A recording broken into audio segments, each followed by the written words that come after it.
নমস্কাৰ বন্ধু-বান্ধৱীসকল, আজিৰ এই ভিডিঅ'টোত মুখ্যমন্ত্ৰী আত্মনিৰ্ভৰশীল অসম আঁচনিত ৰেজিষ্ট্ৰেশ্যন কৰোঁতে যিবোৰ প্ৰব্লেমৰ সন্মুখীন হ'বলগীয়া হৈছে সেইবোৰ আলোচনা কৰিম। লগতে আপোনালোকে যেতিয়া ৰেজিষ্ট্ৰেশ্যন কৰিবলৈ যাব তাত অসমৰ 5খন জিলাৰ নাম দেখা নাপাব আৰু এইটো কিয় হৈছে, ইয়াৰ সমাধান কি হ'ব, আপোনালোকে যিবোৰ ডিষ্ট্ৰিক্টৰ নাম নাই তেওঁলোকে আবেদন কৰিব নোৱাৰিব নেকি, এইখিনি জানিবলৈ চেষ্টা কৰিব আৰু ইয়াৰ সমাধান কি সেইখিনি জনাম। লগতে আপোনালোকে প্ৰজেক্ট ৰিপৰ্টটো কেনেকৈ বনাব লাগিব, কেতিয়া ছাবমিট কৰিব লাগিব, এইখিনি বহুতে প্ৰশ্ন সুধি আছে, সেইখিনি জনাম আপোনালোকক। লগতে আপোনালোকে আমাৰ ভিডিঅ' কমেণ্ট বক্সত সুধি থকা কেইটামান গুৰুত্বপূৰ্ণ প্ৰশ্নৰ সমাধান দিবলৈ চেষ্টা কৰিম এই ভিডিঅ'টোৰ জৰিয়তে। চ' ভিডিঅ'টো অকণি স্কিপ নকৰি শেষলৈ চাই থাকিব।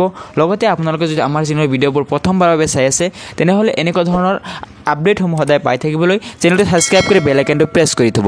তো বন্ধু-বান্ধৱীসকল, এই মুখ্যমন্ত্ৰী আত্মনিৰ্ভৰশীল অসম আঁচনিত ৰেজিষ্ট্ৰেশ্যন প্ৰক্ৰিয়াত এতিয়ালৈ যিবোৰ প্ৰব্লেম পোৱা গৈছে তাৰে ভিতৰত আটাইতকৈ বেছি আৰু ডাঙৰ প্ৰব্লেমটো হৈছে যেতিয়া আপুনি এপ্লাই কৰোঁতে বা ৰেজিষ্ট্ৰেশ্যন কৰোঁতে নিজৰ ডিষ্ট্ৰিক্টৰ নামটো চিলেকশ্যন কৰিব লাগে, তাত কিন্তু অসমৰ 5খন জিলাৰ নাম আপুনি দেখা নাপাব। সেই জিলাকেইখনৰ ভিতৰত যদি আপোনাৰ জিলাখন আছে তেনেহ'লে কিন্তু আপুনি তাৰ ভিতৰত হৈছে নগাঁও, বিশ্বনাথ, বঙাইগাঁও, চিৰাং আৰু কাছাৰ। এই জিলাকেইখনৰ যিসকল বন্ধু-বান্ধৱী আমাৰ ভিডিঅ'বোৰ চাই থাকে তেওঁলোকে সদায় কমেণ্ট কৰি থাকে যে তেওঁলোকৰ জিলাকেইখনৰ নাম নাই কিয়, নাইবা কেতিয়া আহিব আৰু তেওঁলোকে আবেদন কৰিব নোৱাৰিব নেকি। এতিয়া চাওক, এই বিষয়ে মই আগৰ ভিডিঅ'বোৰতো কৈছোঁ যে কেনেকৈ আপোনালোকে ইয়াতে আবেদন কৰিব পাৰিব বা নাইবা আপোনালোকৰ ডিষ্ট্ৰিক্ট বা জিলাখনৰ নাম কিয় নাই। তো যিহেতু বহুতে আকৌ প্ৰশ্ন কৰি আছে প্ৰতিটো ভিডিঅ' কমেণ্ট বক্সত আমাৰ এই 5খন জিলা যিসকল বন্ধু-বান্ধৱী আছে তেওঁলোকে কমেণ্ট কৰি আছে, সেইকাৰণে মই আকৌ এবাৰ জনাই দিছোঁ যে যিহেতু আমি সকলোৱে জানো যে অসমৰ 5খন বিধানসভাৰ উপ নিৰ্বাচন যোৱাকালি ইতিমধ্যে সমাপ্ত হৈ গ'ল আৰু এই উপ নিৰ্বাচনৰ যে 5খন সমষ্টি, এই 5খন জিলাৰ অন্তৰ্গত আমি সকলোৱে জানো যদি কোনো এটা নিৰ্বাচন অনুষ্ঠিত কৰিব লগা হয় তেতিয়া আপোনালোকে জানে যে মডেল কোড অফ কণ্ডাক্ট লাগে যিকোনো নিৰ্বাচনৰ সময়ত। আৰু এই নিৰ্বাচনৰ সময়ত কোনো ধৰণৰ চৰকাৰী আঁচনি নাইবা কোনো ধৰণৰ চাকৰি বিজ্ঞাপন তেওঁলোকে প্ৰকাশ কৰিব নোৱাৰে নাইবা আবেদনো গ্ৰহণ কৰিব নোৱাৰে। তো এই বিষয়ে সেইকাৰণে আপোনালোকৰ এই কোড অফ কণ্ডাক্টৰ কাৰণে আপোনালোকৰ জিলাকেইখনৰ এই 5খন বিধানসভা সমষ্টিত ইলেকশ্যন হোৱাৰ বাবে আপোনালোকৰ গোটেই জিলাখনত এই যি মুখ্যমন্ত্ৰী আত্মনিৰ্ভৰ অসম আঁচনিৰ আবেদন প্ৰক্ৰিয়া নাইবা ৰেজিষ্ট্ৰেশ্যন প্ৰক্ৰিয়া তেওঁলোকে সামূহিকভাৱে স্থগিত কৰি দিছিল, বন্ধ কৰি দিয়া নাছিল। তো এই জিলা 5খনৰ নাম এইকাৰণে নাছিল আৰু যিহেতু ইতিমধ্যে যোৱাকালি ইলেকশ্যন সমাপ্ত হৈ গৈছে আৰু সেই অহা দিনৰ ভিতৰত অৰ্থাৎ আমি যিমান দূৰ জানিবলৈ পাইছোঁ যে অহা 20 তাৰিখৰ ভিতৰত নাইবা 20 তাৰিখৰ পিছত আপোনালোকৰ এই পৰ্টেলসমূহ আপোনালোকৰ ডিষ্ট্ৰিক্টৰ কাৰণে মুকলি কৰি দিয়া হ'ব। এতিয়া যোৱাকালি ইলেকশ্যন শেষ হৈছে, কিন্তু যদি 2-3 দিনৰ ভিতৰত হয়তো খুলি দিব পাৰে, যদি নহয় আপোনালোকে 20 তাৰিখৰ পিছত কিন্তু আপোনালোকে নিশ্চয় খুলি দিয়া হ'ব।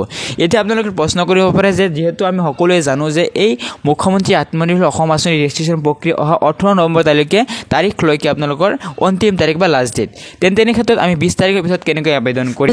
যিহেতু 18 নৱেম্বৰ লাষ্ট ডেট, তথাপি কিন্তু এই 5খন জিলাৰ বাবে এই 20 তাৰিখৰ পিছত বা 18 তাৰিখৰ পিছত আপোনালোকৰ স্পেচিয়েলি ৰেজিষ্ট্ৰেশ্যন পৰ্টেলটো আকৌ মুকলি কৰি দিব, ডেটটো এক্সটেণ্ড কৰি দিব। তো আপোনালোকে এই 5খন জিলাৰ যিসকল বন্ধু-বান্ধৱী এই আঁচনিখন আবেদন কৰিম বুলি ভাবি আছে বা তেওঁলোকে প্ৰস্তুতি লৈ আছে, তেওঁলোকে টেনশ্যন কৰিব নালাগে, কোনো ধৰণৰ নাৰ্ভাছ হ'ব নালাগে। আপোনালোকে নিশ্চয় আপোনালোকৰ যি পৰ্টেল সেইটো মুকলি পাব অহা 20 তাৰিখৰ ভিতৰত নাইবা 20 তাৰিখৰ পিছত আপোনালোকে নিশ্চয় মুকলি হ'ব।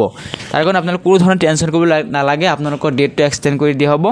আৰু এই বিষয়ে যেতিয়া কোনো ধৰণৰ অফিচিয়েল আপডেট নাইবা মুকলি কৰাৰ কোনো ধৰণৰ নটিছ আহে বা কোনো আপডেট আহে নিশ্চয় আপোনালোকক জনাই দিয়া হ'ব। চ' আপোনালোকে যদি আমাৰ চেনেলটো এতিয়া ছাবস্ক্ৰাইব কৰা নাই অতি সোনকালে চেনেলটো ছাবস্ক্ৰাইব কৰি বেল আইকনটো প্ৰেছ কৰি থ'ব যাতে আপোনালোকে সোনকালে সেই আপডেটবোৰ জানিবলৈ আপোনালোকে নিশ্চয় গম পাইছে।